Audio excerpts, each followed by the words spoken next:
noches a todos y bienvenidos a un nuevo programa de Contexto aquí en Agricultura. Y hoy día estamos con un invitado muy especial, gran amigo con quien nos vemos a diario. Así que está con nosotros aquí por primera vez en Contexto Pancho Rego. ¿Cómo estás, Panchito? Segunda vez en Contexto, amiga. Sí, pero cuando estábamos en este estudio presencial, otro lugar. Primera vez. Sí, la última vez, de hecho, fue en la pandemia y fue por Zoom, así que no es lo mismo. No, por supuesto. No es la misma interacción que se puede realizar cuando estamos en persona, así que muy contento de estar en estos nuevos estudios remodelados en los que estáis teniendo tu programa, muy contento por la invitación y efectivamente ya nos estamos viendo de lunes a domingo, así que... O sea, no sé, yo en cualquier momento me voy a ir a tu casa, para que sea más fácil. Pero encantada, ahora que tengo unas buenas Guinness, hay que me mandaron un regalo extraordinario para mí. Lo vi en tu historia de Instagram. Yo le doy las gracias a Supermercado 10 porque se pasaron, le regalaron a la que más le gusta la Guinness. Estoy dispuesto. Ajá, estoy dispuesto a hacer cualquier tipo de canje siempre y cuando llegue esa cajita toda la semana. Me semanal. Parece. No, pero son muchas para semanal. Semanal. No, mensual, te pasaste. Sí, porque con los amigos uno se junta. No, pero puede ser cada 2 semanas. Cada 2 semanas. Sí, cada 2 semanas. Porque si la compartimos, se baja más rápido. No, siempre. Uno que le gusta lo colectivo, que le gusta estar con equipo, que le gusta estar con los amigos, parrillando, bueno, te dura un poco. Bueno, pero ahora vamos a tener que conversar cantidad, porque ciertamente se rebajaron los naipes de un modo bastante radical y hablan de tsunami, terremoto. Bueno, este es un país de terremoto. Es un país sísmico. Es un país sísmico que siempre sale fortalecido de los sismos, de alguna manera. Bueno, somos un país resiliente y somos un sector político resiliente también. Y somos un sector político que efectivamente lo venía pasando mal los últimos 3, 4 años, con derrotas electorales de forma permanente. Estuvimos al borde de una revolución refundacional en el país. Una revolución inconclusa, que tiene todos los elementos propios de una revolución, desde la movilización de masa, una intelectualidad que quiere modificar el orden establecido, y le faltó el último elemento, ¿cierto?, que es cambiar la estructura, intentar cambiar las bases de la institucionalidad. Y eso en Chile y en cualquier país moderno con una democracia liberal representativa se realiza a través de la Constitución. O sea, ahí están las bases del desarrollo. Por supuesto. Y esquivamos esa bala, y la esquivamos gracias a la ciudadanía, la esquivamos gracias a los chilenos, a las familias, a ese trabajador tradicional de este país que dijo, no, yo no quiero eso, yo quiero desarrollarme en tranquilidad, quiero vivir en libertad. Y salieron a votar libremente y rechazar ese texto el día 4 de septiembre, impulsado por la campaña que realizamos sin duda desde nuestro sector, porque fuimos bastante fiscalizadores del trabajo de la Convención Constitucional, y finalmente se termina rechazando por una abrumadora mayoría ese texto constitucional, lo que unifica un concepto que para mí es nuevo dentro de la política, que empieza a cambiar los clivajes, que es hablar de las fuerzas del rechazo. Y ya no hablamos de derecha e izquierda, sino que nos pusimos todos a hablar de las fuerzas de rechazo. Y en esa construcción de las fuerzas de rechazo hay partidos emergentes como republicanos que lograron empatizar con lo que son las demandas del ciudadano normal, te diría yo, porque ya no estamos hablando de apuntarle a un público ABC1, estamos hablando de un público transversal. Estamos hablando de la calle real. Y no solo de la calle real. No, o sea, por eso, de las personas de a pie, como dicen. No simplemente te estoy hablando de Santiago Centro. No. Te estoy hablando también de Ercilla. No, por supuesto. Te estoy hablando de todo Chile. De Angol. Te estoy hablando de Colchane. Entonces, es un discurso que logra empatizar con esas demandas ciudadanas, transformando a Republicano en un nuevo referente, y hoy día, te diría yo, hay que decirlo, vanguardia dentro del sector, en la conducción de una nueva derecha, o una derecha renovada, no sé cómo definirlo todavía conceptualmente, porque siguen siendo conservadores, pero es claramente los que están liderando. Y por otro lado seguimos los de la derecha tradicional, que somos igual de conservadores, con liberales, con nacionalistas, con anticomunistas, pero que nos va un poquito, no un poquito, la mitad, menos de la mitad de lo que sacan ellos, nuestro conglomerado. Entonces acá se rebarajan las cartas, pero estas fuerzas de rechazo se logran imponer al interior del Consejo Constitucional, más allá de los 3/5, con una amplia mayoría, lo que incluso te da un margen de discrecionalidad, porque puede ser que se te descuadre 1, 2, 3, vaya a seguir teniendo los 3/5. Entonces, esa construcción del sector yo creo que es muy interesante y pone muchos desafíos, no tanto en el mundo republicano, que es un mundo que yo veo con bastante amistad, sino que en mi mundo, que es el mundo de la derecha tradicional, porque tenemos que ver cómo logramos renovar nuestro discurso, empatizar con las demandas de la ciudadanía y otorgarle reconducción a partidos políticos que hoy día han sido fuertemente criticados y sancionados por la ciudadanía, si no tapemos el sol con un dedo. No, por supuesto. A ver, una cosa que a mí me parece interesante es que hace tiempo yo vengo marcando un punto, y tú lo sabes, de que a mí me gusta definir. A mí también. A la gente no le gusta definir y dicen las cosas y las palabras no significan No hay derecha e izquierda. nada. No, sí hay. Sí, por supuesto que hay. Y todos ¿ya? tenemos una etiquetita. Por supuesto, y las cosas significan. Yo recuerdo cuando estuve trabajando para el rechazo de entrada. Éramos dos, y éramos pocos. Por eso éramos pocos, pero yo me senté en la mesa con mucha gente de derecha y en un momento golpeé la mesa y les dije, bueno, pero ¿ustedes en qué creen? ¿Cómo en qué creemos? Somos No, de pues derecha, digan, no. somos de derecha. Bueno, pero Defínemelo. ¿qué es lo que ¿Qué es te hace sagrado para ser de ustedes? derecha? ¿Qué te hace? Y se generó todo un problema y yo me indigné porque encontré que, a ver, pero primero tienen que saber quiénes son y después para dónde van, Claro. ¿o no? Me pasa mucho eso cuando defendemos la Constitución actual, porque ahí está nuestra idea. Y mucha gente se aferra a ese texto constitucional porque le gusta el origen, le gusta la firma, le gusta la cantidad de artículos. Pero no entiende que ese texto constitucional, que ha sido modificado mucho con el paso del tiempo, tiene un ideario, que Sí, es el pues. ideario nuestro, y que se puede resumir en un solo concepto, que es subsidiariedad, que es algo que nos define como sector político. Entonces, cuando vemos la articulación que tiene esa Constitución desde la persona en todo su sentido, con derechos humanos provenientes de la ley natural, reconocidos con anterioridad a la existencia del Estado, que nos reconocen como seres individuales, únicos, indivisibles, con dignidad propia. Bueno, eso es nuestro. Sí, Eso, pues. eso no está al frente. Al frente no creen en eso, no creen No, en la no persona. creen en la persona. No creen- porque ellos adoran lo colectivo, adoran al Estado, parten de arriba para abajo, nosotros partimos de abajo para Bueno, arriba. de hecho, una gran diferencia entre la Constitución vigente y el proyecto constitucional que fue rechazado era el artículo 1. Era precisamente Y eso. ahí estaba el resumen completo. Porque tiene una mala conceptualización también. Entonces, cuando nosotros entendemos que defendemos a la persona, y para nosotros es importante la familia como núcleo fundamental de la sociedad, cualquiera de sus variantes, eso no estemos hoy en día. La autonomía de los cuerpos intermedios, como Por supuesto. como el mecanismo en que se aglutinan y nosotros resolvemos nuestras propias inquietudes, pero que al mismo tiempo, en la medida en que no podemos resolverlas, le pedimos ayuda a un ente mayor, que es el Estado, que está al servicio de la persona y no para servirse de la persona. Bueno, si tú no entendís que esa es la estructura básica de cualquier persona que se dice de derecha, tenía un problema. Tenía un problema, porque no sabéis por qué estáis defendiendo lo que estáis defendiendo, no sabéis por qué estáis defendiendo el texto constitucional. Y a eso le empezáis a sumar derivadas, ¿cierto? Y ahí vais sumando las derivadas de propiedad privada, normas de expropiación, libertad de emprendimiento, igualdad frente a la ley, separación de poderes del Estado, supremacía constitucional, una serie de otros elementos, pero que rodean la estructura social básica que vamos a defender siempre. Por Persona, supuesto. familia, cuerpo intermedio, Estado al servicio de la persona, no por sobre la persona, un Estado que te acompaña. Y así se construye la subsidiariedad. Entonces, cuando a mí me dicen Estado Social y Democrático de Derecho, yo digo, chuta, ¿pueden convivir? Sí, pero ojo, veamos cómo lo decantamos. Porque no es lo O mismo. sea, ¿cómo lo Estado- interpretamos ese borde? Fundamental, Sí, por supuesto. porque yo puedo entender A y tú puedes entender B. Probablemente nosotros todos entendamos A porque tenemos la misma conceptualización. Por supuesto, un pero amigo los de del izquierda, frente no. ¿Qué te va a decir un amigo de izquierda? Estado Social y Democrático de Derecho significa fortalecer el rol del Estado. Eso implica poner las lucas, las subvenciones en los entes estatales. Ah, chuta. Entonces, ¿yo qué te digo desde la derecha? A ver, No, hablemos, po. decantémoslo. Salud. Tú me quieres decir que el Estado se va a preocupar solamente de FONASA. ¿Y qué pasa con los que tenemos bonos libre elección y nos podemos atender por fuera? Ah, no, pues que vamos a fomentar lo estatal. Es que ahí no hay libre elección. Entonces, una buena conceptualización que complemente los dos elementos tiene que ser Estado Social y Democrático de Derecho, pero con libertad de elección y con igualdad de condiciones siempre. Si eso no está, chuta, yo te voto en contra. No, por supuesto. Además que hay un tema, que la gente, o sea, se han construido muchos relatos, pero entre los relatos y falta de definición, se ha tratado de contraponer subsidiariedad con solidaridad, cuando No, en eso está rigor mal, eso eso es un error, porque en el fondo, y es más, yo he escuchado discursos que dicen tenemos que cambiar la subsidiariedad por solidaridad. No, y la subsidiariedad tiene la solidaridad incorporada en su interior. Sí, a ver, como principio, a ver, todos estos conceptos, subsidiariedad, solidaridad, provienen sin duda de la doctrina social de la Iglesia. Están todos sacados de ahí. Sí, por supuesto. Subsidiariedad en particular de Rerum Novarum 1891, el Pío... Sí, no, León XIII y después y Cuadragésimo Ano Ano. 1931, Pío XI, ¿cierto? Pío XI, sobre todo Cuadragésimo Ano, ya definiendo subsidiariedad. En Rerum Novarum, como entendiendo que el Estado cumple un rol de acompañamiento, que no está tan delimitado, pero ya hay una idea de que hay una Sí, sí, independencia sí. en los cuerpos intermedios. Bueno, una es de 1891. O sea, Una de 1891, la otra de 1931, post-crisis de 1929. Entonces, Claro. todo tiene su contexto histórico. Por supuesto. Todo tiene su contexto histórico. Todo tiene su contexto su contexto, histórico. aquí estamos en contexto. Exacto. Entonces, y este principio de la subsidiariedad se complementa con el principio de la solidaridad, que podría jugar con él o estar dentro de él.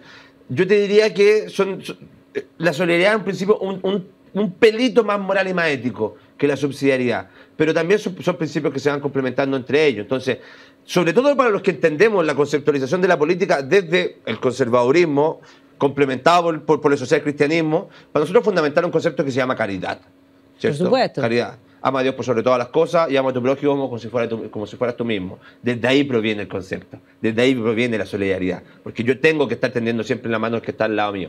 Y eso es lo que a mí me diferencia básicamente de un liberal clásico o un liberal más ortodoxo. Yo siento que tengo que traspasar esa línea de la individualidad del lado, porque cuando está mal yo tengo que tender la mano. Esa es mi visión de la sociedad. Pero son temas, pero todo viene del mismo tronco ideológico que es la doctrina social de la Iglesia. Por supuesto. Bueno, ahora en estas redefiniciones y de ordenar un poco los conceptos, Renovación Nacional van a ser un ejercicio interesante. Sí, pues. Después de una crisis, después de un terremoto, después de un sisma grado 9.9, te diría yo, porque efectivamente para nosotros es un muy mal resultado electoral, el partido ha tomado la decisión de llamar a elecciones internas. Y yo creo que eso es muy bueno, porque en política hay que asumir responsabilidades. Y cuando la conducción no compatibiliza con lo que están demandando tus bases, tú tienes que hacerte la reflexión interna de ¿estamos conduciendo en el sentido que ellos quieren? ¿Estamos conduciendo o estamos reconduciendo? ¿En qué momento estamos de la política?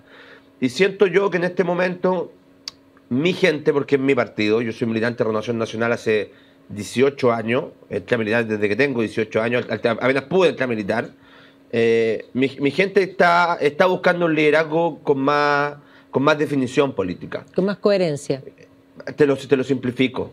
Quieren un liderazgo que diga somos orgullosamente de derecha, que mi partido político está situado en la derecha, que somos heredero histórico del Partido Nacional fundado en 1966, que venimos de la tradición conservadora y liberal de los partidos anteriores al Partido Nacional, liderado en su momento por don Sergio Nofre Jarpa, sí, claro, que supuesto. Después somos también el hijo histórico de ese Partido Nacional, que el mismo Sergio Nofre Jarpa, a través del Frente Nacional del Trabajo, confluye junto al Movimiento Unión Nacional de Andrea Alamán y el Movimiento Unión Demócrata Independiente de Pablo Longueira, Luis Cordero y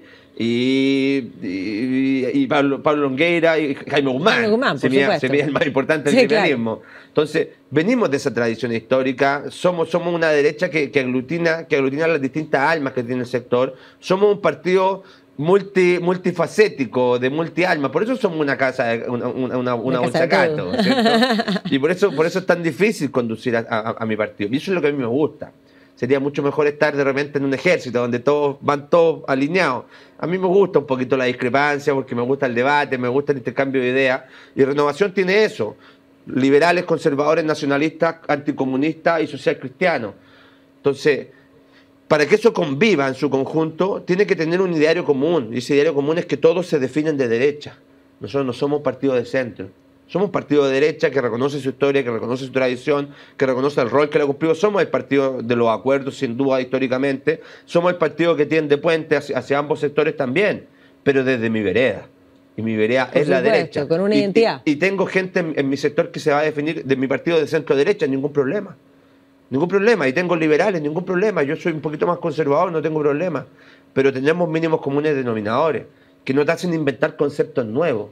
¿Qué es eso de separar las derechas en dos tipos de derechas, una social y una no social? O sea, ¿hay una derecha que no es social? O sea, los que no somos de ese movimiento no somos sociales, no entendemos que el Estado está al servicio de la persona, no creemos que se construye bien común. De verdad, conceptualmente es terrible.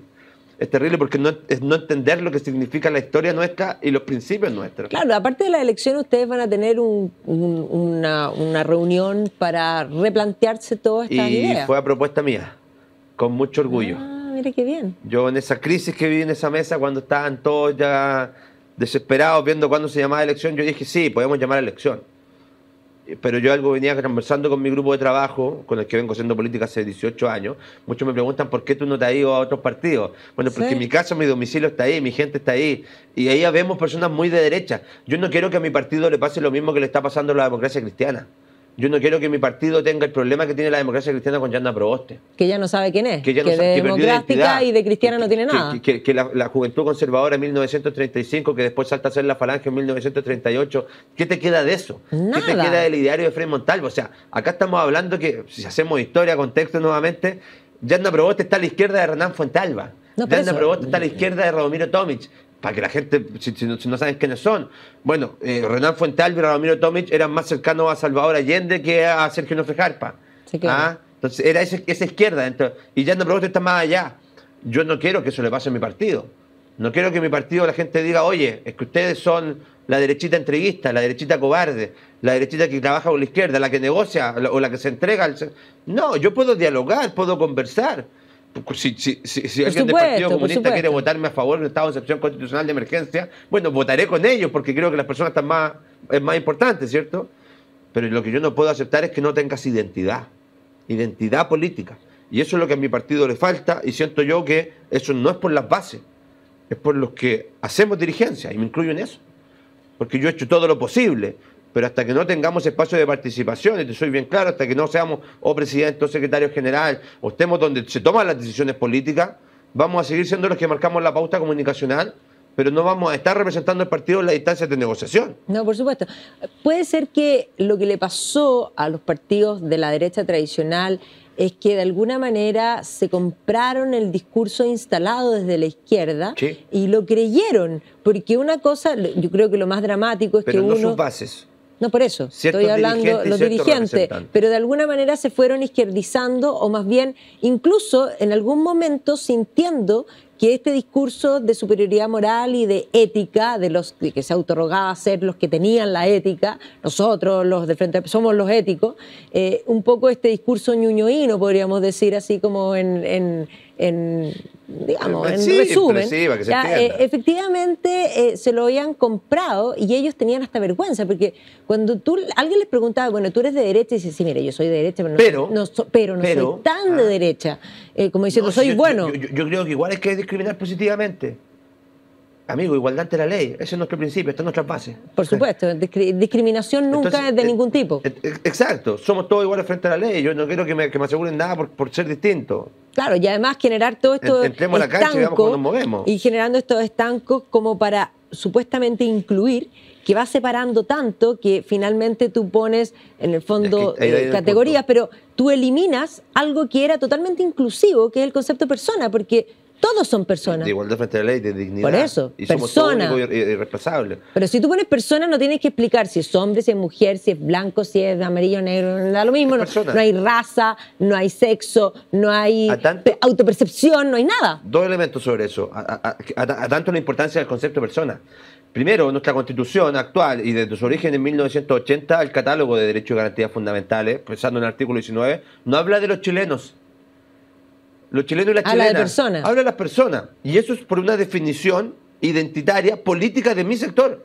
Porque para nosotros lo importante es la persona, sin distinción. Por supuesto. Si son hombres, mujeres, gorditos, flaquitos, altos, chicos, extranjeros, no, son da personas. Lo mismo. Así de simple. Pero, no hay nada más inclusivo que ese concepto. El concepto de persona. Y sin embargo, lo que ellos hacen por tratar de incluir es dividir. Y deconstruir. Y de alguna manera el que no está integrado hay que agregarlo. O sea, cuando tú ya piensas en todo lo que es el lobby, que ya no, la cantidad de letras que se van aumentando cada vez más, porque yo ya me perdí. O sea, no es imposible. Es la ignorancia máxima, me dan a disculpar, pero ya me perdí en la cuarta. Entonces, no, pero es verdad, ¿para qué vamos a estar con cosas? ¿No? Uno no puede manejar todos los temas. Y el segundo elemento es que efectivamente ciertos dirigentes de la derecha, esto de forma transversal en la derecha tradicional, que se tiene que rearticular, y en eso estoy yo, y por eso estoy asumiendo y quiero asumir desafíos importantes a futuro. Hay un miedo a ese discurso hegemónico que está impulsado por la deconstrucción gramsciana identitaria. Sí. Y eso caló muy fuerte. Y cuando mis dirigentes no saben lo que yo acabo de decir de demanda identitaria gramsciana, es porque ya tenemos un problema. Claro, en el fondo lo compran, pero tampoco saben lo que significa. Y no sabes contra lo que te estás enfrentando. Entonces tú no entiendes que esta construcción que está realizando el Frente Amplio, desde que viene desde la Surda en 1990 y algo en las universidades trabajando, que pasa por el movimiento autonomista, que termina decantando Convergencia Social, Revolución Democrática, es toda una deconstrucción de ellos mismos de la política en esos mismos espacios. Y cómo han destruido la política por donde han pasado. Entonces tú tienes que entender que ellos lo que buscan en este neomarxismo es confrontaciones identitarias. Y por eso empezamos a escuchar ecologistas contra no ecologistas, feministas contra no feministas, indigenistas contra no indigenistas, y vamos separando la sociedad, ya no en proletario contra empresariado, porque eso ya no existe. ¿Ah? Ya no está saliendo el trabajador de la mina de carbón.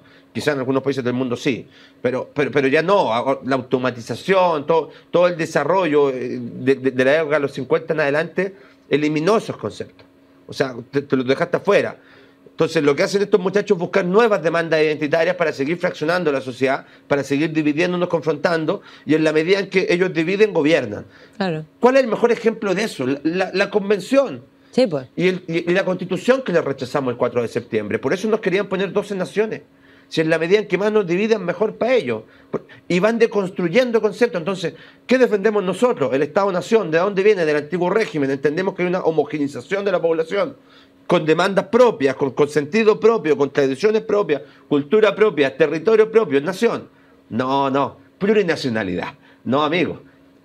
Toda esa batalla cultural que nosotros estamos dando de ser un poco restauradores y tradicionalistas, porque eso es lo que somos también, porque no somos contrarrevolucionarios tampoco. Como decía Edmund Burke, nosotros no somos contrarrevolucionarios, somos todo lo que no es la revolución, porque nosotros somos tradicionalistas, entonces estamos en contra de esos procesos. Porque somos inmensamente democráticos, porque eso lo hemos conversado. A ti te encanta la frase de Chesterton que yo siempre uso, que la tradición es la democracia de los muertos. Y nosotros no somos una nación, un país, no es lo que somos, sino todos los que fueron, los que somos hoy día y los que van a ser después. Hay un sentido de responsabilidad, de pertenencia y de poder pasar como, podríamos decir, la posta, así como el testimonio. Entonces, ahí lo que estamos viendo nosotros es que en esta historia nacional, en esta historia de la construcción de la nación chilena, hay ciertos hitos fundamentales que han dado origen a lo que tenemos hoy en día. Y yo me siento muy partícipe y muy hijo, muy heredero de los últimos 30, 40 años de este país. Yo siento que soy el ejemplo vivo de los últimos 30, 40 años de este país. Del ejemplo de superación de familias completas que se dedicaron al esfuerzo, al trabajo, al sacrificio, a entender que lo que tenían que hacer era abrirle la cancha a su hijo. Y yo cuando hago política pienso en lo mismo, que cuando la cancha que a mí me entregaron mis viejos, la cancha que yo le dejo a mi hija tiene que ser mejor que la que yo... Entonces yo jugué en una cancha de tierra, ¿ya? Mi viejo no jugó ni siquiera en la cancha, no entró, estaba en la galería mirando el partido de afuera porque no tenía las oportunidades. Y a punta de trabajo a su hijo lo metió en la cancha y lo tiene de profesional jugando en esta cancha que es el desarrollo del país. Bueno, yo quiero que mi hija juegue en una cancha de pasto. Y esa es la importancia de hacer política, de entender que cuando tú tienes proyectos colectivos como los que se hacen a través de partidos políticos, tú tienes que tener objetivos políticos. Y ese es el problema que tienen los partidos cuando se pierden. Y los partidos dejan de ser organismos que representan intereses de carácter colectivo y pasan a ser agencias de empleo. Y eso le ha pasado a muchos partidos de mi sector. Y yo creo que no. Nosotros tenemos que tener al menos 3 lineamientos políticos. Al menos, o sea, tenemos que velar por una democracia institucional sólida que nos permita ir teniendo vaivenes políticos, pero respetando lo que es la tradición y sin quiebres institucionales, que es algo propio de nuestra historia. Tú tenés que tener un buque. No, que la gente siempre dice, no, es que la democracia se quebró en 1973. No, se quebró antes. Se quebró mucho antes. Sí. Y en Chile nos pasó también en 1924-25. Pero en general nuestros procesos son muy estables. 40 años, 30, 40, 50 años de estabilidad. Y con vaivenes democráticos. Y eso es democracia institucional. Segundo, tiene que haber crecimiento económico. Tiene que haber bases para el desarrollo económico. Si no entendemos que la inversión es el motor de desarrollo social, estamos perdidos. Sí, claro. Porque desde el momento en que entendemos que es la reforma tributaria la que puede meterle la mano al contribuyente del bolsillo y que con eso vamos a financiar derechos sociales, estáis pescando la misma torta y repartiéndola entre más personas. No tiene sentido. No, porque tiene que hacer crecer la torta. Es explicarle economía a un socialista, o sea, es difícil. Es que, bueno, son socialistas porque no entienden economía. Sin duda, ¿cierto? Y el tercer elemento es el progreso social. O sea, un partido que no tiene en su cabeza progreso social, bienestar común, que las personas se vayan desarrollando. Por supuesto. No a través del asistencialismo, sino que a través de la generación de oportunidades, de un partido de un país que invierte, que crece, que se desarrolla, que tiene proyectos de inversión y que tiene mayor cantidad de empleabilidad. Chuta, es que si no entendemos eso es porque no sabemos dónde estamos parados como sector político. Porque desde el momento en que yo digo, no, lo importante es el bono, lo importante es estar dependiendo del Estado, lo importante es que el Estado tome decisiones por mí, lo importante es robustecer la educación estatal, pasando por sobre la libertad. No, pues amigo, Usted se perdió. Quizá usted no lo sabe, pero usted ya no es de derecha. No, y además eso tampoco le va a hacer feliz, porque una de las cosas importantes es que la persona necesita sentirse orgullosa de sí mismo y por lo tanto necesita hacer y crecer desde su identidad. Tomas todas las declaraciones de principio de los partidos de derecha, desde Bópoli hasta Republicano, y todas tienen un apartado respecto a la valorización del trabajo. Sí, pues. Porque todos defendemos, y no es el trabajo per se, es la valorización del trabajo. Por supuesto. Y lo que genera eso como motor de desarrollo y de ser parte de... Por eso, personal y país. Exacto. Entonces, por supuesto. Y eso está en nuestra declaración de principio, porque lo vemos desde la individualidad, a diferencia de la izquierda que lo ve desde lo colectivo. Bueno, hoy día tenemos desafíos. Sin duda, Republicano es un caso de estudio, porque lo va a hacer. Nosotros que estamos metidos en política, efectivamente, lo que han logrado en muy poco tiempo es algo realmente impresionante. Pero más allá de eso, la derecha... Diría que es el proyecto político más exitoso. Pero sin duda. Pero sin duda. Estoy pensando en mi cabeza cuando nos fue tan bien en alguna elección y me tengo que ir a 1932. 1932, elección parlamentaria 1932. Partido Liberal y Conservador les va muy bien en la diputación senatorial. Me salto 90 años, hasta lo que estamos viendo hoy día. No, impresionante. 90 años. Impresionante. Sí, pero con definición, ya, con por compromiso, eso, con convicción. Ha sido la convicción, han cosechado. El contexto histórico también aporta, sin duda. Por supuesto, péndulo, sin duda. Pero claramente yo diría que la gente lo que necesita hoy día es coherencia, porque si uno piensa y dice, bueno, ¿y quiénes votaron republicanos? Bueno, por supuesto los republicanos desde antes, pero hay más que eso. Sí. O sea, hay mucha gente de la derecha tradicional que hoy día votó republicano y que quiere coherencia, sí. Y no sé si va a volver a sus anteriores, pero por otra parte, digamos, todo lo que es el mundo Chile Vamos, dale con pelearse. ¿Qué hacemos ahí, Pancho? Es política, ¿ya? Hay que entenderlo desde la política y hay que entender que antes de los procesos eleccionarios uno intenta marcar diferencias, porque la política se trata mucho de eso, llegar a acuerdos y marcar diferencias. Y es normal, como que la gente se crispe un poquito, me pasó a mí, ¿ya? Y le pasó también a amigos de republicanos, de hecho, conmigo. Sí, lo vimos, pero... Un tremendo abrazo a mi compadre, el profe Silva. De hecho, somos muy amigos, siempre lo hemos sido, llevamos 3 años trabajando juntos en medios de comunicación. Pero vamos a tener discrepancias, sin duda. Pero eso no hay problema, la vida es así. Y la vida es así. Pero nuestro adversario está al frente, y eso lo tenemos que tener súper claro. Por eso yo valoro de verdad demasiado las declaraciones de Arturo Esquela y de José Antonio Caz. Al día siguiente, la misma noche de haber ganado. Porque te podría haber tocado un Stingo. No, claro. Porque tuvimos un Stingo que dijo la música la ponemos nosotros. O podría haberte tocado un Kiko que hubiese dicho, ahora la pelota es mía, me la llevo para la casa. Y el discurso fue totalmente contrario. Nos vamos a abrir al diálogo desde nuestra identidad. Pero por supuesto. Desde lo que nosotros defendemos. Muchachos, nosotros vamos a seguir defendiendo los principios de la Constitución del 80. Si son nuestra idea. Pero por supuesto. Y es lo que ha permitido el desarrollo de los últimos 40 años. No todo cambio es para mejor. Un cambio para que sea para mejor tiene que ir en beneficio de la población. Pero si vamos a cambiar por cambiar, cortalá. Si no somos cabros chicos, no somos el Frente Amplio. Nosotros tenemos responsabilidad. Nos despertamos ayer para estar gobernando el país. Hemos estudiado, entonces nos marcamos diferencias. Pero esto es normal en el sector. Entonces, que tengamos estas divisiones, que tengamos estas peleas, estas confrontaciones, es normal. Contexto, nuevamente historia. Elección de 1946, Gabriel González Videla, ¿contra quién compite? Contra Eduardo Cruz Coque por el Partido Conservador y contra Fernando Alessandri del Partido Liberal. La derecha yendo separada en dos. Normal. Sí. 2 años después, amiga, 1948, la Ley de Defensa Permanente de la Democracia. El Partido Conservador la apoya en su mayoría, pero hay un sector que dice, no la vamos a apoyar. Y adivina quién fue ese sector, Eduardo Cruz Coque, el líder del Partido Conservador. Y el Partido Conservador se separa en 2, Partido Conservador tradicionalista, Partido Conservador social cristiano. Es normal. De Renovación Nacional, en su ADN, viene de 3 movimientos distintos. En 1987, Movimiento Unión Nacional, Frente Nacional del Trabajo, Unión Demócrata Independiente como movimiento en esa época. 6 meses después, 8 meses después, se quiebra y nace la UDI. Y Jaime Guzmán se va alegando que no estaban las condiciones mínimas para hacer elecciones. Las discrepancias UDI-RN en los 90 fueron brutales, a cuchillazo limpio. Si para mí estas discrepancias que hemos tenido ahora con republicanos son de niños chicos comparado con lo que eran los cuchillazos en los 90.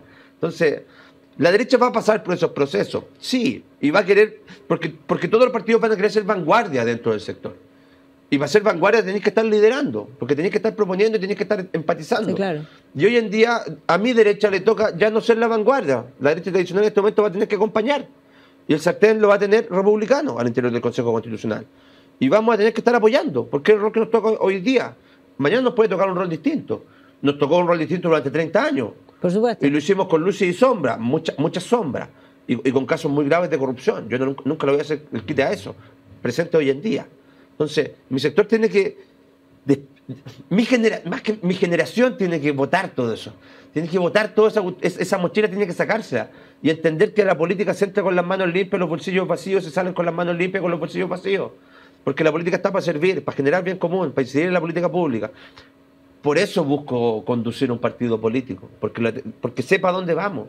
Y porque soy parte de esa construcción histórica de un partido que para mí es el partido ancla de la derecha chilena, tradicional.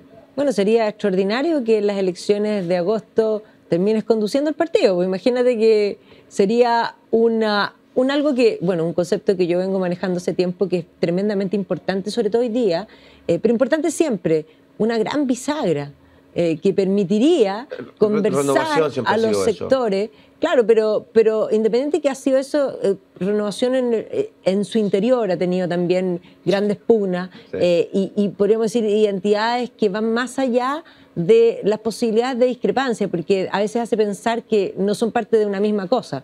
Sí. Diversidad en la unidad. Por supuesto, tiene que haber más unidad. Yo creo que han mostrado más diversidad que unidad. Y eso es súper simple, sí. Es leer nuestra declaración de principio.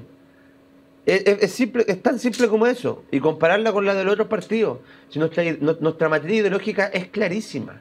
Es clarísima. Si tú te empezás a salir con cuestiones como las leyes de cuota, vais contra otros principios. Y por eso cuando tú me decías, es que hay líderes que han caído en ese discurso, sí, abiertamente. Si hagámonos cargo, y hagámonos cargo de que fuimos nosotros los que impulsamos, por ejemplo, los cupos reservados, los escaños reservados en la Convención Constitucional. Y eso es meterle mano a la urna por donde es una vergüenza.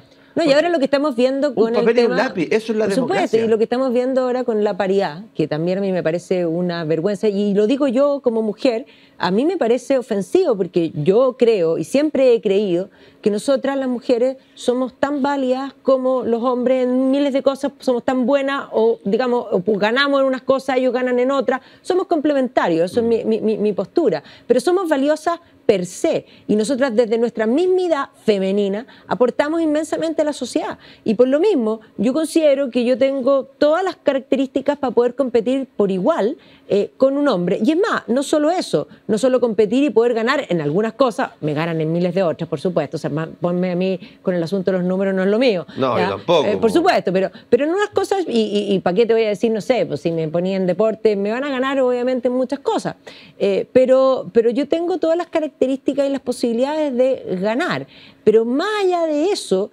esto de meterle la mano, si a mí me llaman por cuota, la cuota supone, incluso de entrada, porque hay gente que dice, no vamos en contra de la salida, porque la de la salida es meterle la mano a la urna, pero la cuota de entrada a mí me ofende, porque considera, o parte de la base, que las mujeres somos menos, y que somos inferiores. O sea, es más, a mí alguien que me diga que soy inferior, o sea, fuera. De hecho, en el proceso anterior perjudicó a las mujeres. Por supuesto que perjudicó a las mujeres. Y quedaron muchas afuera por lo mismo. Pero además hay otro punto. ¿Por qué una mujer podría estar mejor representada por mujeres? ¿Y por qué, en el fondo, suponen, porque esto supone que tienen que haber 50 y 50, porque supone que la ciudadanía es estúpida? Yo tengo dos referentes políticos a los que uno siempre está estudiando. Uno es Winston Churchill. Por supuesto. Y otro es Margaret Thatcher. Y creo que los dos son unos genios en sus momentos históricos, en sus momentos políticos. Entonces, ningún problema con eso. Bueno, y ahí es curioso, porque las feministas odian a la Thatcher. Obvio.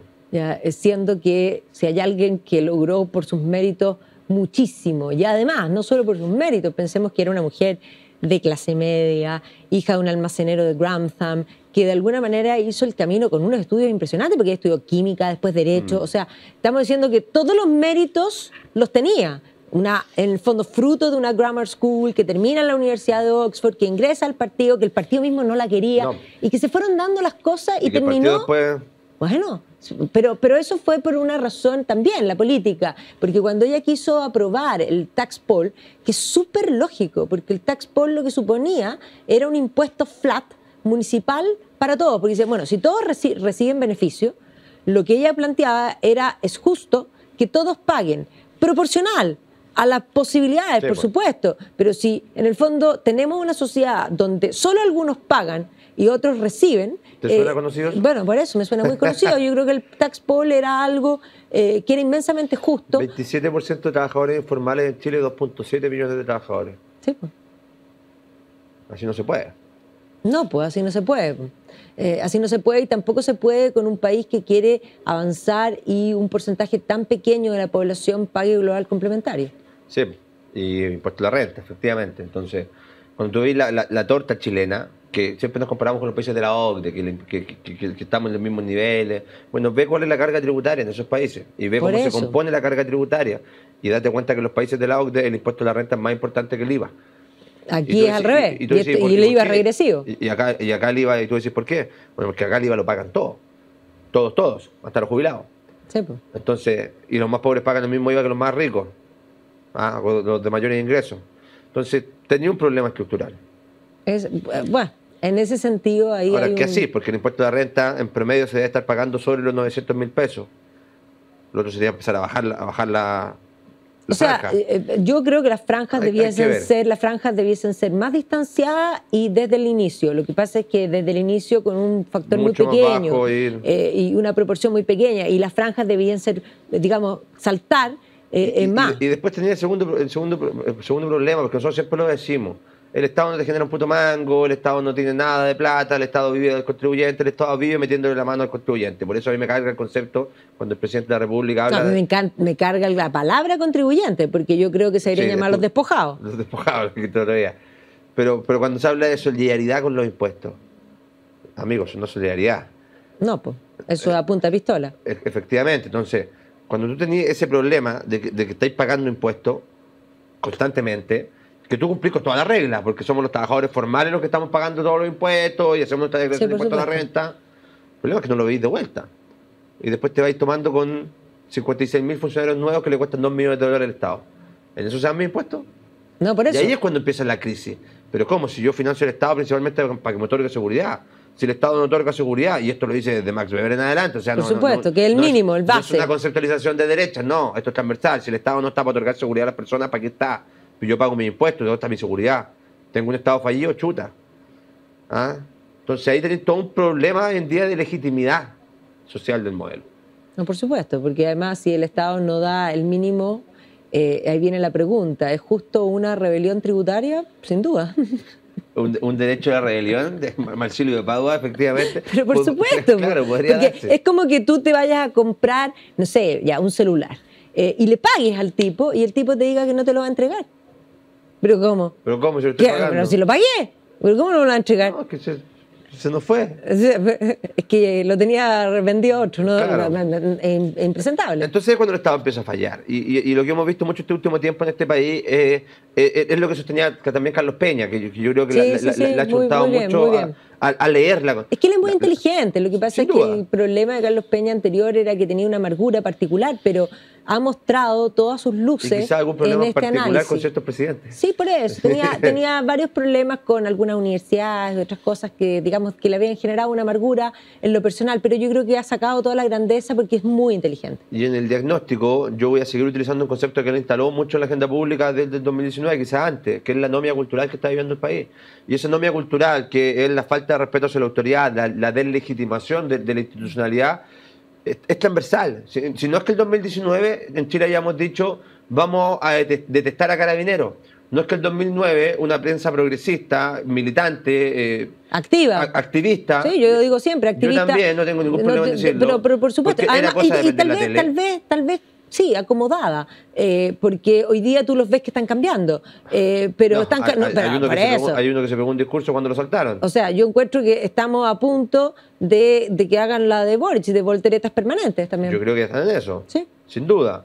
Pero en ese momento, cuando uno veía lo que estaba pasando en el 2019 y veía esa falta de legitimidad con Carabineros, con los diputados, con los senadores, con el alcalde, con los concejales, con la autoridad, con el ministro, con el subsecretario, con el profesor, con el papá. Tremendo, entonces, por eso te digo, es transversal, es una cuestión que sale desde la casita hasta que tú estás utilizando un servicio público. Y esa anomia es transversal, es cultural.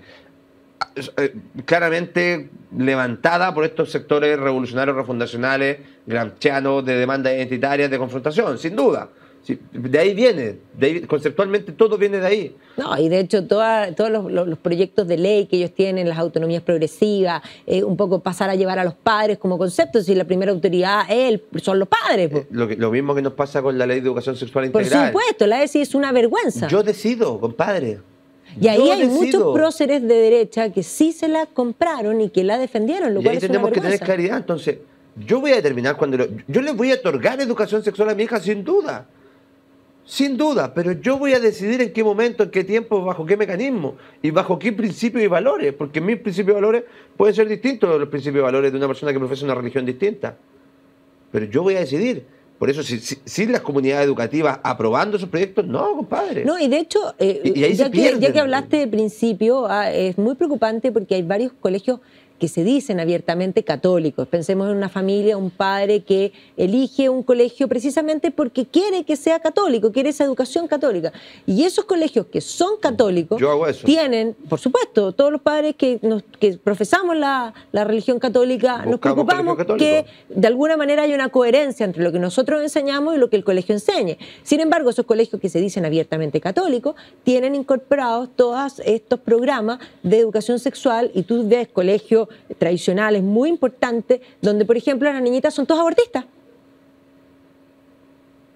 Terrible. Terrible, porque si nosotros respetamos a la persona y valoramos la vida, no podemos ser tan poco coherentes. No solo la vida, también la protección de la vida que está por nacer. Si no, vamos a por supuesto, la vida siempre, a eso me refiero. Sí. La vida siempre, porque no se puede ser tan inconsecuente de lavarse la boca con los derechos humanos y por otro lado definir lo humano a conveniencia y entonces que el que está por nacer, si en el fondo si yo lo dejo, no va a ser ornitorrinco. Po. Tú no puedes hacer la separación que hace el Código Civil chileno, porque el Código Civil chileno define persona desde el momento de la separación completa del cuerpo. Es persona y no, pues para nosotros desde imagínate antes. Que Maturana decía que era persona cuando la madre lo desea. Yo me reía a carcajada. Digo, bueno, y si la madre no lo desea nunca, entonces no es persona. Son personas todos los individuos de la especie humana, cualquiera sea su edad, sexo o condición. Por supuesto. Nosotros entendemos una conceptualización de la persona mucho más grande, ¿cierto? Y sagrada. Porque el Código Civil dice la existencia legal de toda persona principia al nacer. Esto es el separarse completamente de la madre. No, nosotros tenemos una concepción distinta, que la persona viene de antes. Por supuesto. Entonces, y ahí se va deconstruyendo, sin duda. ¿Tienen responsabilidad los papás? ¿Tenemos responsabilidad los papás? Sí, sin duda. Porque la autoridad paterna también se ejerce y hay que ejercerla. Si la patria potestad y el cuidado personal, que son principios angulares dentro del derecho a familia, tenemos que ejercerlo al interior del hogar. Y hemos visto mucho últimamente que en esta sociedad en la que estamos viviendo, salimos tempranito, depositamos al niño en el colegio y nos desligamos. Y ojalá que me lo eduquen y ojalá que me lo dejen con el mejor puntaje de la PSU. Y ojalá yo iré a buscarlo a las 7 de la tarde. No. La crianza es continua. Por supuesto. Y ahí es donde, al menos creo yo, nosotros estamos fallando en inculcar esos valores y por eso nos salen tantos cabros con tendencias distintas a lo que nosotros defendemos.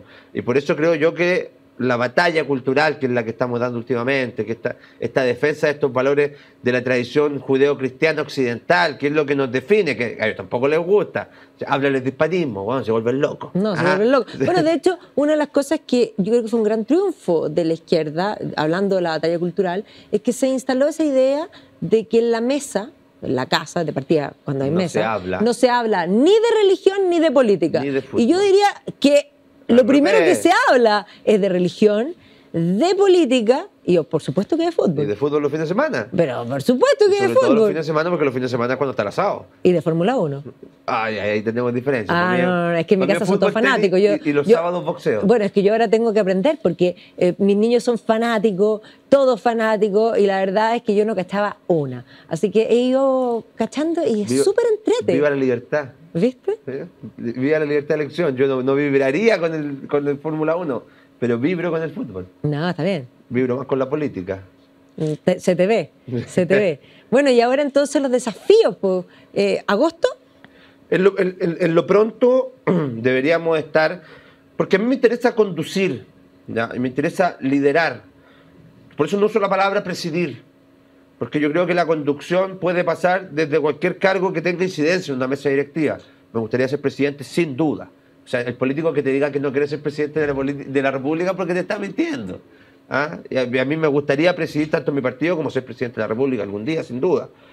Pero lo que se nos viene es generar este trabajo de confluir en un recambio generacional, pero que está anclado en revalidar la idea, valores y principios de mi declaración como partido.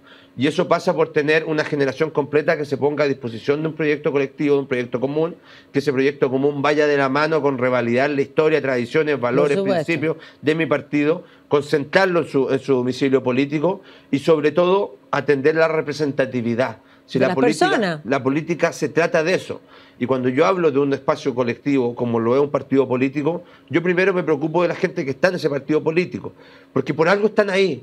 Si hoy en día ni siquiera el 2% de la población te milita en un partido político. Yo creo que es mucho menos.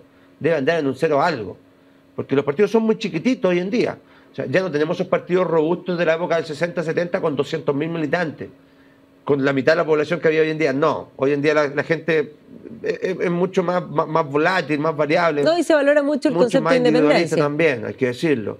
Pero en la construcción de un partido político, tú tienes que representar a tus bases, no a tus intereses. Y yo siento, habiendo recorrido el país de Arica a Punta Arenas, completamente, más de 3 o 4 veces en los últimos 2 o 3 años, primero haciendo campaña por el rechazo de entrada, antes de eso, yo recorriendo el país 2016 por los cabildos de Bachelet, si nosotros sabíamos que esto se venía, y haciendo cabildos en distintas comunas del país, después haciendo campaña por el rechazo y apruebo de entrada, después apoyando a los convencionales que iban de candidato, después haciendo campaña por el rechazo. La última que me tocó ahora, si tengo el ojo reventado rojo, es porque el estrés ya me está pasando la cuenta, porque estamos trabajando, trabajo de lunes a domingo. Entonces, de lunes a viernes hacemos tele, hacemos radio, en la radio Agricultura, estamos en otra radio amiga, nos vamos a grabar programas, hacemos radios regionales, los domingos tomábamos un avión, nos íbamos a apoyar a un candidato a Punta Arenas, volvía el domingo, después el lunes partíamos con lo mismo, después en Arica, después en Iquique, y después la tele, y después la tele, y ahora vamos... Y la familia también, y la familia, todos los días yo tengo, por definición, franja horaria, que no las toco, y son mis franjas horarias de jugar con mi hija. Entonces tengo esas 2 franjas horarias siempre por día y no las toco, las voy a tener siempre. Y si tengo que llegar más tarde de un lado, voy a llegar más tarde de un lado. Pero es mi franja horaria. Prioridades. Sí, entonces todo eso genera que yo haya recorrido el país muchas veces. Y que conozca todos los rincones de este país y haya estado desde Putre hasta Punta Arenas conversando con mis militantes. Y yo me doy cuenta que lo que ellos quieren es conducción. Y se quieren sentir representados y quieren decir, él habla por mí. Él dice lo que yo quiero decir. Eso.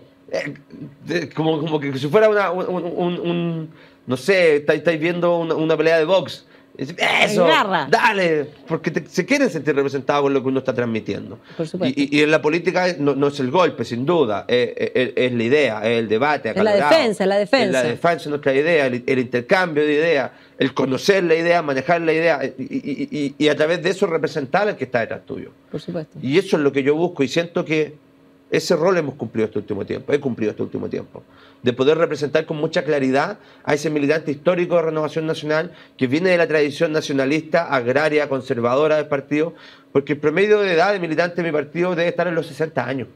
Pero sin duda y quizá un poquito más arriba. Yo diría que tú, y bueno, muchos hemos sido la voz de aquellos que eran esas personas mayoritarias, pero silenciosas, que habían sido silenciadas. La mayoría silenciosa. Pero habían sido silenciadas por un discurso hegemónico que, además totalitario, que impedía que exista algo más y que estaba dispuesto de alguna manera a lo políticamente correcto, y es decir, a ponerle literalmente hagamos el repaso. Si nosotros si algo tenemos, tú y yo, y lo hemos demostrado de forma constante, es que nunca nos hacemos los lesos, para no usar otra palabra, ¿cierto? Y siempre hacemos las cosas pam, vino, te guste o no te guste. Yo cuando prendía la tele el 2019, veía los medios de comunicación cubriendo las cuestiones del estallido social y a periodistas conocidos nacionales, sí. Cuando ellos me decían marchas masivas, sí, con hechos aislados de violencia, no, córtala, si no estaban quemando la mitad de Santiago Centro. Sí. Entonces, cuando ellos mismos le bajaban el perfil, uno como vecino decía, ¿qué está pasando acá? Bueno, de hecho, no yéndonos a ese entonces, sino que hoy día, hace un par de semanas, una periodista importante, ancla de uno de los canales, estaba refiriéndose a que desocuparon unas casas que eran en el fondo sociales, pero que las habían ocupado. O sea, las casas no se habían entregado, tenían asignación a unas personas y otras personas las habían ocupado. San Pedro de la Paz en Biobío. Exactamente. Y entonces lo estaban sacando y la periodista decía, los están sacando de sus casas. No eran sus casas. No. O sea, el periodismo... Y el lenguaje se por construye realidad. supuesto. Los estaban sacando porque habían ocupado la casa de otro. De otro. Que eran con subsidio por lo demás. Sí. Viviendas sociales. Entonces, y ahí vamos con la deconstrucción.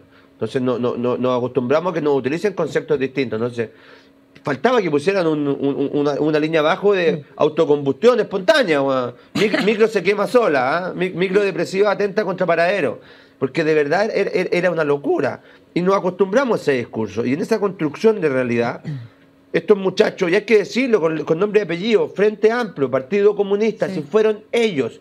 Y hay una centroizquierda cobarde, que se esconde, que le otorga la cancha, que renuncia a sus principios, que lo vimos en la convención, porque en la convención muchos pensaron que la centroizquierda iba a ser bisagra. Claro, y fue, pero se emborracharon un juntos. Día, Partido Socialista trabajando codo a codo con el Frente Amplio, Ricardo Montero, hoy día jefe de gabinete Carolina Toá, articulador de esos acuerdos, los que querían, abogados que querían eliminar el Poder Judicial y cambiarlo por sistema plurales de justicia, o sea, ¿de qué estamos hablando? Sí. Entonces, toda esa construcción, esa dialéctica que se utiliza en su momento, esa crítica, esa deconstrucción también, pasa por ir instalando hitos. Y estos muchachos de Frente Amplio son muy buenos para eso. Si la crítica constante a Carabineros no era gratis, era porque ellos saben que la estrategia es una, y tienen un objetivo súper clarito, que es modificar el sistema institucional. Pero ellos saben que la táctica varía, y lo tienen muy clarito, 2 pasos para adelante, 1 paso para atrás, 2 para atrás, 1 para adelante, lo tienen súper claro, pero siempre llegando al mismo objetivo, y se ponen todos de acuerdo. Cuando ellos criticaban a Carabineros, lo hacían todo a la par, eso era una instrucción, eso era coordinado, ahí había estructura. Entonces, lo que uno ve es que cuando Camila Vallejos decía que se vayan los Pacos, o la Beatriz Sánchez, o la Carol Cariola, o la Maricela Santibáñez cantando en el Congreso que se vayan los Pacos, o un Gabriel Boric atacando a Carabineros en Plaza Italia, o la misma Camila Vallejos con Beatriz Sánchez, Tomás Hirsch y la Carmen Hertz señalando que va quedando en los centros de tortura, eso no es gratis. Eso no es gratis y eso no es espontáneo. No es espontáneo cuando al mismo tiempo distintos tweets quieren atacar de forma coordinada una institución como Carabineros. No, se parece bastante a la Kristallnacht. Y con un objetivo final. Por supuesto. Que para ellos, ¿cuál era? Refundación. Y contra eso nos tuvimos que oponer nosotros. Y lo hicimos en un primer momento, siendo muy pocas voces las que se iban a decir, oye, Carabineros es fundamental para defender el Estado Democrático de Derecho. Fundamental. Porque ellos resguardan la institucionalidad y nos resguardan a nosotros. Y después, con el paso del tiempo, como que fuimos creciendo. Y de repente, el 4 de septiembre, nos dimos cuenta que esa mayoría silenciosa no quería refundación, no quería revolución. Y después los medios de comunicación empiezan a tener otros temas. Y ahora los periodistas empiezan a hablar de la seguridad. Y ahora empiezan a hablar de la mano dura. No, hasta el Partido Comunista habla de la seguridad. Sí, pues, eso es impresionante. Unidad para Chile se llamaba la lista. Si son unos caraduras. No, Unidad para Chile nos querían proponer 11 naciones, 12 naciones anteriormente. No, impresionante. Autonomías territoriales, toda autonomía, todo fragmentación. Entonces, nosotros no creemos en eso. Y tenemos que ser firmes en decir que no creemos en eso. Vamos a ver qué va a pasar ahí en agosto para tus elecciones, que sería fantástico que puedas conducir. Pero aparte de eso, de conducir un partido o potencialmente en el futuro un país, ahora aparte vamos a conducir un programa aquí, ¿o no? Eso dicen, las malas lenguas. ¿Podemos tirarlo ya? Sí, por supuesto. Yo encuentro que tenemos que decirlo. Estamos aquí. Estuvimos el fin de semana. A ver, este fin de semana nos tocó hacer la cobertura de las elecciones del día 7 de mayo. Estuvimos 2 horitas de las 3 a las 5 de la tarde cubriendo las elecciones. Estaba mi querida amiga Magdalena Mervilá. Estaba nuestro querido amigo Cris Portugal, que hay que decirlo, es el impulsor del proyecto. Por supuesto. Nos invitó a participar. Un gran conductor para armar esto. Y nos dimos cuenta que se generaba un feeling muy rico entre los tres y que podíamos hacer radio de forma conjunta. Y ahí decantamos en un proyecto que se llama Los Tres Mosqueteros. ¿Por qué vamos a defender? Vamos a defendernos del Estado, porque eso hacían los mosqueteros. Ahora, yo encuentro que, bueno, y está claro, los mosqueteros eran 3 y hay un cuarto. Entonces nosotros vamos a ser Athos, que era como, yo soy Athos. el pensante. Tú vas a hacer Portos, porque era el fortachón ahí, y obviamente Chris va a ser Aramis, que era el más espléndido, de todas maneras. Y vamos a tener cada vez, de pronto, de vez en cuando, a un D'Artagnan. Claro, ¿Ya? Porque D'Artagnan es el cuarto mosquetero, o sea, hay que leer ahí la novela fabulosa de Dumas. Pero básicamente los mosqueteros luchaban para defender a las personas del absolutismo, del crecimiento del Estado. De la autocracia. Entonces, vamos a estar, entiendo, de lunes a viernes, saliendo por Agricultura TV, en repetición también en franjeado de lunes a viernes por la radio. Nos van a poder estar escuchando en ambas modalidades. De y también 7 a 8 vamos a estar y nos vamos a tener que ir corriendo de aquí al Sin Filtro. De aquí al Sin Filtro, porque de 8 a 10 vamos a estar en Sin Filtro, vamos a estar dando la pelea cultural 3 horas seguidas, me parece espectacular. Sí, por eso los vamos a acompañar toda la tarde para que tomen té con nosotros, coman con nosotros. Apóyennos también a nosotros. Y tú decías algo el domingo que yo creo que hay que estar constantemente repitiendo. La batalla cultural hay que financiarla. Sí. Y para poder tener estos espacios de comunicación requerimos que aquellas personas que también quieren defender la idea de la libertad y que se dedican a generar riqueza, nos puedan aportar. Aportar con el financiamiento necesario, con los auspicios necesarios para poder mantener al aire proyectos tan importantes como los Tres Mosqueteros que vamos a estar lanzando en Radio Agricultura y que sin duda van a ser fundamentales para la defensa de la idea, para la defensa de nuestra tradición y para educar. Si acá estamos con una profesora, una profesora que bastante sabe de historia y con un aprendiz de magíster de historia que ya pronto vamos a terminar, este año terminamos ese magíster en pensamiento político, muy vinculado a la historia, y estamos para eso, estamos para formar, si eso es lo que nos define a nosotros dos. Bueno, yo creo que eso la gente lo ha valorado mucho, porque recuerdo cuando ganó el rechazo la gente te decía gracias por educarnos, como era el gran concepto que de hecho hizo que, digamos, muchas personas en mi familia que no estaban tan de acuerdo con mi participación activa digamos, mediática. no, tu marido. Claro, me dice, mira, sí, tus cosas sirven. A mí me pasó mucho eso, sobre todo cuando ya en Sin Filtro explotamos como programa, que ha sido muy importante para nosotros también, para nosotros dos también, para la difusión de nuestras ideas, porque hemos podido muy llegar educativo. Y hemos podido llegar a una cantidad de personas que no hubiésemos podido llegar. Por supuesto. Y eso se genera por un producto que tiene un buen debate, que tiene un buen nivel intelectual y que se replica muy bien por redes sociales y que congenia con lo que es la política actual, con lo que es el Chile actual. La política ya no se hace en el Mercurio, la política se hace acá.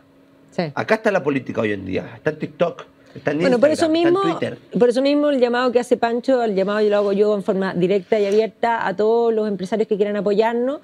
Nos pueden llamar, principalmente porque queremos parar los Tres Mosqueteros, porque es importante que estemos presentes. Y obviamente si no tenemos auspicio no vamos a poder estar presentes. Así que la forma de ayudar, muchas veces se preguntan cuál es. Bueno, ahí está la forma. Esa es la forma, cada uno, nosotros damos la cara y otros nos ayudan a que podamos estar presentes. Así que... Y créannos que es bastante difícil hacer comunicaciones, hacer política, estar constantemente expuesto al escrutinio social, a recibir el bullying y el cariño de la gente, mucho más cariño que bullying. No, mucho más cariño que bullying, pero hay mucho bullying. Brutal, o sea, el cariño es una cuestión que tú no te imagináis. Si te imagináis, si no pasa lo mismo. No, sí, es impresionante, la gente es muy cariñosa. Pero ese tontito siempre está también. No, siempre está. Ese tontito que tiene una granjita de bot, porque tú veis sus cuentas, tienen 2 seguidores, 3 seguidores, y paradójicamente todos dicen lo mismo. A mí todos me dicen facho no sé cuánto, guatón no sé cuánto. No, a mí, fíjate lo más divertido, que a mí lo que me dicen varias veces, me dicen como, ¿qué se habrá jalado, qué se habrá fumado? Yo no he probado una droga en mi vida, me cago en la risa. A mí me dicen lo mismo, yo no consumo ninguna droga tampoco, alcohol y cigarro. Ah, ¿viste? Así que bueno, en fin, así que apóyennos y bueno, te doy las gracias, Pancho, por esta conversación. ¿Estamos terminando ya? Sí, estamos terminando, si dura una hora esto. Pero tenemos un programa extendido. Bueno, vamos a tener que, de todas maneras... Lo hacemos en 2 partes para que o hacemos uno antes del 19 de agosto y uno después del 19 de agosto. Pero de todas maneras, ahí te voy a invitar, de todas maneras, después del 19 de agosto, para ver también qué ha sucedido. Y ahí vamos a tener también claridad respecto a con quién vamos a trabajar en este proyecto, porque yo he conversado con mucha gente, esto es un proyecto que es de forma transversal, que se está articulando con distintas personas, con otros liderazgos. En mi partido hay mucha gente joven, aunque ustedes no lo crean, en Renovación Nacional hay mucha gente joven, hay mucho cabro profesional, somos un partido con una masa pensante profesional que viene haciendo... Nosotros venimos haciendo política como generación desde la universidad. Sí. Entonces yo vengo disputando el espacio del Frente Amplio No, eso lo tenemos Desde clarísimo. el 2005, peleándole a Camila Vallejo, a Gabriel Boric, a Gonzalo Vinter, a todos estos muchachos que están hoy en día instalando el poder, a la Javiera Toro, que es ministra de Vivienda, a la Constanza Martínez, que es delegada presidencial, a todos los conocemos porque disputamos con ellos los espacios en la universidad. Yo no quiero que mi generación pase al olvido. No quiero ser una generación más. Y de repente esto no va a sonar muy bien, pero yo necesito una patrulla juvenil 2.0. Obvio. Porque tenemos que tener una conducción de gente que venga a renovar el sector. Porque No, como... pero eso se está dando, porque de los seguidores, por lo menos, me imagino que te pasa lo mismo que a mí. A mí, de los seguidores que me han subido, El son 80% la son mayoría cabros jóvenes. son cabros jóvenes. Sí. Así que, y eso que yo no soy tan joven. Y ahí uno puede decir, bueno, hagamos historia, ¿cierto? Sin duda. Porque yo leo a Sergio Onofre Jarpa, que para mí es un tipo que es fundamental en la construcción de mi partido, y Onofre Jarpa siempre decía lo mismo. No podemos vivir constantemente pensando y reviviendo las glorias del pasado como si fuera lo que nos va a marcar de por vida. Lo que tenemos que estar haciendo es constantemente cambiando y repensando nuestros conceptos, nuestras instituciones y nuestros equipos humanos. La renovación es fundamental para que un partido político pueda ejercer y Bueno, influir y en ahí la el agenda nombre, pública. pues. Y de ahí el es que nombre. todo tiene contexto Todo histórico. tiene contexto. Y se nos olvida en mi partido. Pero por Entonces, eso te vamos a invitar de yo nuevo a este reivindico todo programa. eso. Te vamos a invitar de nuevo a este programa porque este programa, yo sé que nosotros estamos en programas mucho juntos, pero este es el único programa donde uno puede conversar En en extenso, profundidad, sí. en extenso. Y yo por eso, aparte de los auspiciadores, yo encuentro que este programa tendría que tener, porque nosotros estamos en la noche, al menos deberíamos tener un auspicio, una cerveza. Le paso el dato a Supermercado 10 por si quiere estar presente, porque la verdad es que esta conversación amerita un picoteo casi. Sí, y nos ponen móvil, así que no hay problema. No, por eso. Así que bueno, gracias Pancho, gracias a todos ustedes y nos vemos la próxima semana aquí en Contexto.